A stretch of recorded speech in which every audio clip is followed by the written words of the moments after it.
मोहम्मद सल्लल्लाहु अलैहि वसल्लम ने फरमाया कि दो ऐसे गुनाह है जिसको करने से अल्लाह ताला दुनिया में ही सजा दे देते हैं। पहला ये कि माँ बाप की नाफरमानी करना। दोस्तों, माँ बाप की नाफरमानी करने से अल्लाह ताला आखिरत में तो सजा जरूर देंगे, लेकिन अल्लाह ताला ऐसे शख्स को जो कि माँ बाप की नाफरमानी करता है, अल्लाह ताला उनको दुनिया में भी सजा दे देते हैं। जो लोग माँ बाप का नाफरमान होता है, अल्लाह उससे कभी भी खुश नहीं होता।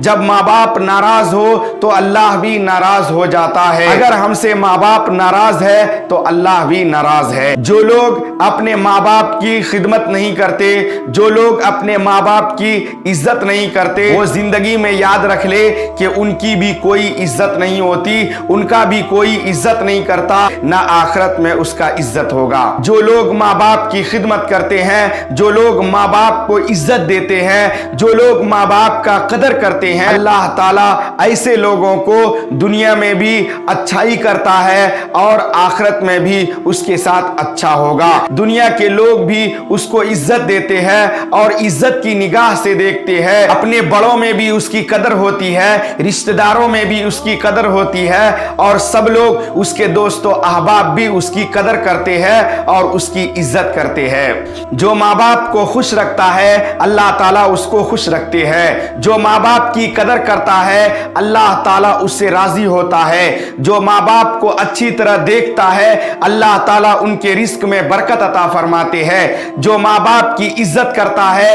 अल्लाह ताला उनके दुनिया के अंदर में इज्जत को बढ़ा देते हैं। जो लोग अपने माँ बाप की कदर नहीं करते, तो वो लोग सुन ले कि अपनी माँ बाप की कदर करें, अपने माँ बाप को इज्जत दें, अपने माँ बाप का एहतराम करें और अपने माँ बाप के साथ अच्छा सलूक करें, उसको तकलीफ ना दें। एक बात याद रख लो, अगर आपके माँ बाप जिंदा है तो दुनिया की दौलत, सबसे बड़ी दौलत आपके पास है। माँ बाप की कदर उनसे पूछो जिनके पास माँ बाप नहीं है, और माँ बाप की कदर उनसे पूछो जिसने अपने माँ बाप को देखा भी नहीं है, जो कि छोटे बच्चे में अपने माँ बाप को न देख सका और यतीम हो गया। उनके दिल पर क्या गुजरती होगी, वो किस तरह से जिंदगी गुजारता होगा। दोस्तों, मुझे याद है इसके पास मां नहीं होती है। दोस्तों, वो दर्द अगर मुझसे पूछे तो मैं बयान करूं कि वो दर्द क्या होता है।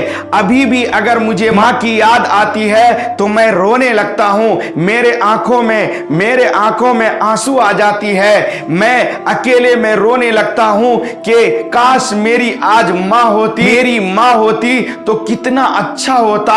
लेकिन दोस्तों सुनो, मैं आपको सुनाता हूं। 2009 की बात है कि मैं जब मदरसे से पढ़ करके ईद के छुट्टी में आया था, तरावीह भी पढ़ाई थी उसी साल रमजान में। तरावीह पढ़ा करके ईद के बाद मैं अपने घर आया, अपने गांव आया। जब आया तो कुछ दिनों के बाद, 15-20 रोज के बाद हमारी माँ का जो है इंतकाल हुआ। वो इंतकाल का मंजर जब मुझे याद आता है तो दोस्तों आंखों से आंसू नहीं बल्कि खून निकलता है। मेरी माँ को कुछ बीमारी था, उसको पेट में दर्द हो रहा था, किडनी खराब हो गया था, तो उसको हॉस्पिटल ले जाने के लिए हम लोग जा रहे थे। जब मैं अपने माँ को गाड़ी पर बैठाया, गाड़ी पर बैठा करके अपनी माँ के सर को अपने गोद में लिया और गाड़ी में बैठा। रात 8 बज रहा था और मेरी माँ को ज्यादा दर्द होने लगा। अपने माँ को देख रहा था कि वो बहुत ज्यादा तकलीफ में थी। तो रास्ते में जाते जाते मुझे कह रही थी कि ए मेरे बेटे, अब मैं दुनिया से चला जाऊंगा, अब मैं नहीं बच पाऊंगा। तो उस वक्त दोस्तों ये बात सुन करके दिल कलेजा निकल जाता था कि माँ ऐसी बात क्यों कह रही है, ऐसी बात तुम क्यों कर रही है। मैं माँ को दिलासा दिलाता जा रहा था, कह रहा था कि तुमको कुछ भी नहीं होगा, तुम ठीक हो जाओगी, इंशाअल्लाह तुम कल सुबह घर वापस आ जाओगी। लेकिन दोस्तों वो बहुत ज्यादा तकलीफ में थी। उसकी तकलीफ को मैं समझ रहा था कि मेरी माँ बहुत زیادہ تکلیف میں ہے کہ میرے لیے دعا کرنا کہ اللہ مجھے جنت نصیب کرے۔ اس کے بعد کسی نہ کسی طریقے سے آدھا گھنٹہ میں ہاسپٹل پہنچا۔ ہاسپٹل میں اپنی ماں کو اتار کر کے جب میں روم میں لے کے گیا، میں نے اپنی ماں کو بیڈ پر سلایا، ڈاکٹر کو جلدی سے بلایا اور ڈاکٹر سے کہا کہ میری ماں کا حال دیکھو، بہت زیادہ خراب ہے، بہت زیادہ تکلیف میں ہے۔ ڈاکٹر اچھا ڈاکٹر تھا، اس ڈاکٹر کا نام انجم پرویز تھا۔ وہ ڈاکٹر کے پاس میں گیا اور بات کیا کہ کسی نہ کسی طریقے سے ہماری ماں کو بچا لیا جائے، آپ ہماری ماں کو اچھے طریقے سے دیکھیے۔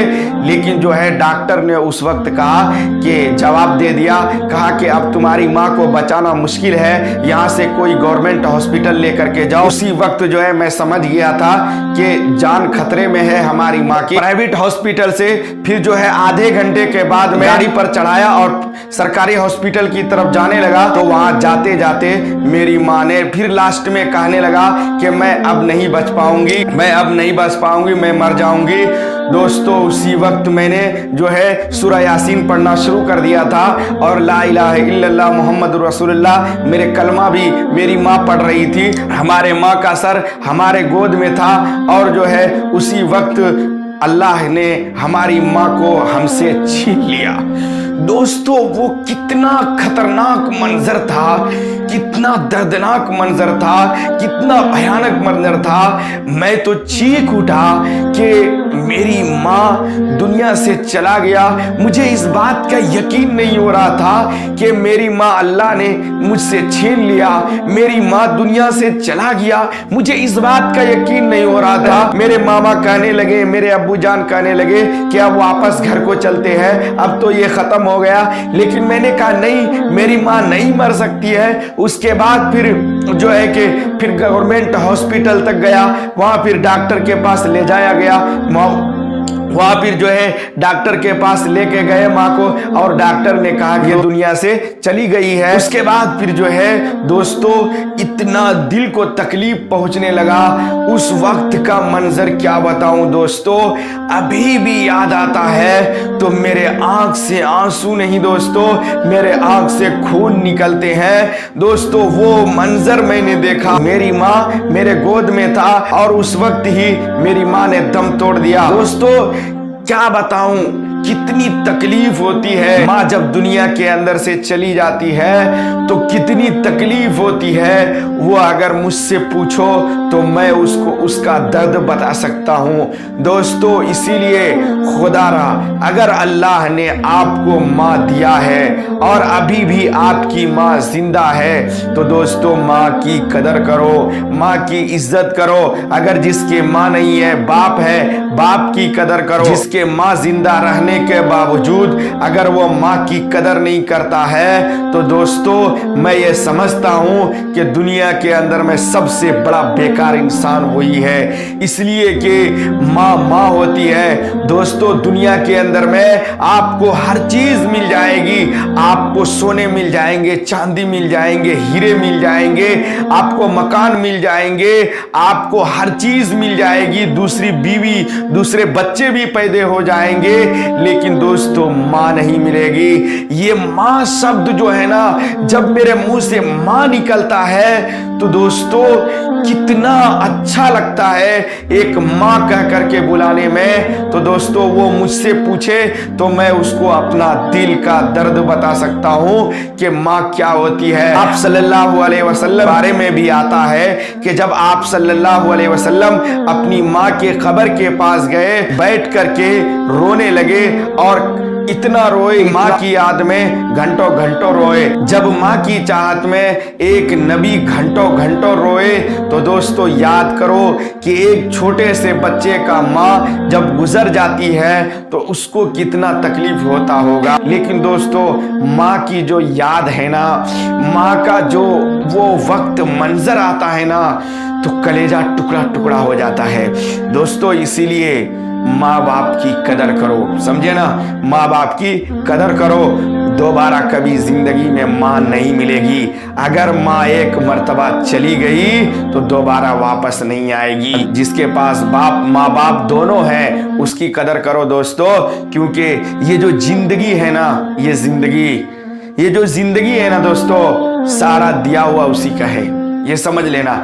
इसलिए कि एक छोटे बच्चे से लेकर के जवान तक अगर जो भी कुछ जितनी भी परेशानियां आती है हमारी ज़िंदगी में, सब माँ बाप हमारे उठाते हैं। और लेकिन आज बहुत तकलीफ होता है जब ये सुनता हूँ किसी ने अपनी माँ को भगा दिया, किसी ने बाप को भगा दिया, कोई अपनी माँ को मारता है, कोई अपनी माँ को गाली देता है। ये जब सुनता हूँ ना दोस्तों, कलेजा टुकड़ा टुकड़ा हो जाता है। सोचता हूँ कि काश मेरी माँ जिंदा होता तो मैं माँ को सीने से लगा के रखता और जो है कभी भी उसको गलत लफ्ज़ से न इस्तेमाल करता।